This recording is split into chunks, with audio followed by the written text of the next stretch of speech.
Okay, nice easy diagram here. OA is the vector A, OC is the vector C. And you're to find the vector CA. Well, to go from C to A, I'm going to go minus C, so in the opposite direction to C, and then I'm going to go here from O to A, which is plus A. So I'll probably write that the other way around as A minus C. You're now told that B is a point such that AB is a half C.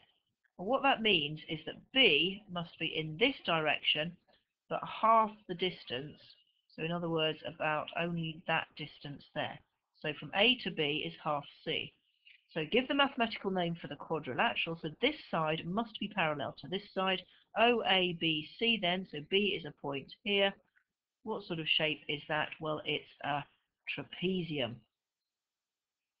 Okay, next one. It says point O is such that OP is A plus KC. So it's very similar to part B. So for part B, it said that AB was half C. Now they're saying that to get from O to some point P, let me just rub this out so it's a bit clearer. To get from O to this point C, you're going to have to go along the vector A and then something times the vector C. Now, in other words, somewhere along here. Now let's just have a look, because it now says state the two conditions relating to A and KC that must be true if OAPC is a rhombus. So let's just draw this again, OAPC. Now in order for OAPC, so there's O, there's A, there's P, and there's C. In order for this to be a rhombus, then this length, so that's the vector A, that's the vector A. The length of this side must be the same as the length of this side. So OA and AP must be the same length. Now, if this vector here is C, in order for this to be a in order for this to be a rhombus, this must also be C, because for a rhombus, opposite sides are parallel and the same length.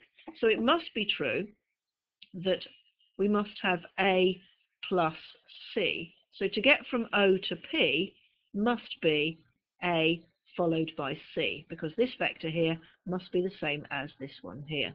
It must also be true that K is actually equal to 1. So it must be true that K is equal to 1. So in other words, it can't be A plus 2C or A plus a half C. So this K here must equal 1. So K must equal 1. And also A and C, those two vectors must be the same length. Otherwise you wouldn't have a rhombus, you would have a parallelogram. So A and C are the same length and K has to be 1. Those are your two conditions.